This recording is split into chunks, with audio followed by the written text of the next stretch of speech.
কোনদিন হাত দেবেন না। যদি একটা ব্যবসায়ীকে কাছে চাঁদাবাজি করেন হাত ভেঙে দেওয়া হবে। একটা দোকান যদি ভাঙচুর করেন তাদের হাত ভেঙে দেওয়া হবে। কোথা দেন যে আপনারা মাফ করছেন তাদেরকে? আপনারা কোথা দেন? আমি প্রবাস থেকেই আমার মন শুধু প্রিয় জন্মভূমির দিকে তাকিয়ে থাকে। কবে আমি এদেশে যাব, কবে মায়ের মুখ দেখবো, কবে প্রিয় পাটগ্রামবাসীর মুখ দেবো, কবে কিভাবে ভালোবাসার মানুষগুলো মুখ দেবো, প্রতিক্ষণ ছটফট করে। আমি আমার সন্তান আমাকে যখন প্রথমে বলে বাবা তুমি আসতেছো না কে, আমি বলি মা তুমি একটু বড় হও তারপরে আসবো। যখন বলে যে বাবা আমি তো বড় হয়েছি, তখন বলি তুমি আমার মেয়ের নাম আছে রুকইয়া, তুমি রুকইয়ার যখন হয় তারপরে আসি। পরের বছর যখন বলে বাবা আমি তো রুকইয়াপুর মতো আছি, মা তুমি সুমাইয়াপুর মতো যখন হয় তখন আমি আসবো। সন্তানদের ছেড়ে প্রবাসে থাকা যে কষ্টকর সেটা আপনাদেরকে আমি বোঝাইতে পারবো না। তারপর আপনারা জানেন আমার মা কিছুদিন আগে মৃত্যুবরণ করেছে। একজন সন্তানের জন্য তার মার মৃত্যুর সময় পাশে না থাকা যে কি যন্ত্রণার সেটা আপনাদেরকে বুঝাইতে পারবো না। আমি আমার মায়ের জন্য দোয়া চাই, আল্লাহ যেন আমার মাকে জান্নাতবাসী করে। আর একটা জিনিস বলতে চাই, আপনাদের দিকে বাংলাদেশের যখন এই খবর শুনলাম তখন সারা বাংলাদেশে যখন এই সরকারের পতনে খুনি হাসিনা দেশান্তরিত হয়েছে তখন আমি লক্ষ্য করলাম সারা বাংলাদেশে নয় পাটগ্রামও দোকানপাট ভাঙচুর হচ্ছে, চাঁদাবাজি হচ্ছে, লুটপাট হচ্ছে। তখন আর আমি প্রবাসে থাকতে পারলাম না। আমাকে এখান থেকে ব্যবসায়ীরা কল করতেছে যে আমরা থাকতে পারতেছি না, তুমি তাড়াতাড়ি আসো বাবা। আমার মেসেঞ্জারে অসংখ্য ব্যবসায়ী কল দিতেছে, আমরা কি এ পাটগ্রাম ছেড়ে চলে যাবো, থাকবো? আমি ঘোষণা দেওয়ার সাথে সাথেই আমি 2 দিনের মধ্যে কাগজ কমপ্লিট করে আমি দেশে আসি। 2 দিনের মধ্যে আমি দেশে চলে আসি। বিষয়টা হচ্ছে যে আপনাদেরকে বলতে চাই যে আমরা আমাদের বাড়ি কই?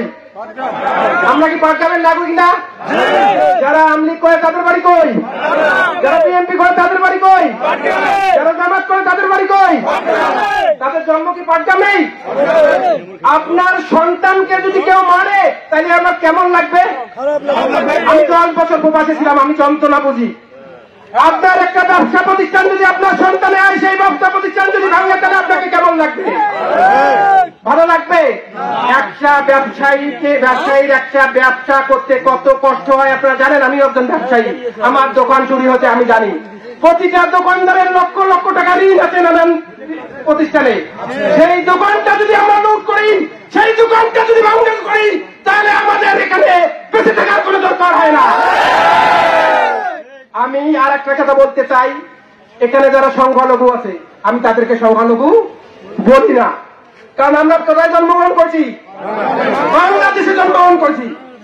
বাংলাদেশে জন্মগ্রহণ করে আমাদের পরিচয় কি? আমাদের পরিচয় কি? ওই সংখ্যালঘু ভাইরা কোথায় জন্মগ্রহণ করছে?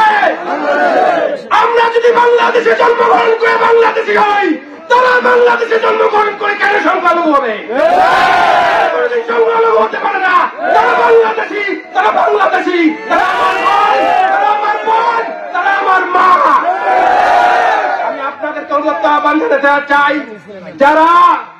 যারা ছাত্রলীগ করে তাদের বাড়ি কই? যারা আমলিগ করে তাদের বাড়ি কই? বাংলাদেশে রাষ্ট্রীয়ভাবে মানুষ সন্ত্রাসের শিকার হয়। এখানে কোন নেতা কর্মীর কোন করার থাকে না। ঢাকায় যখন নির্যাতন শুরু হয় অটোমেটিক সারা বাংলাদেশে নির্যাতন হয়। আমি আমার 10 বছরে যত জুলুমের শিকার হয়েছি আমি আল্লাহর রাস্তায় তাদেরকে মাফ করে দিলাম, মাফ করে দিলাম।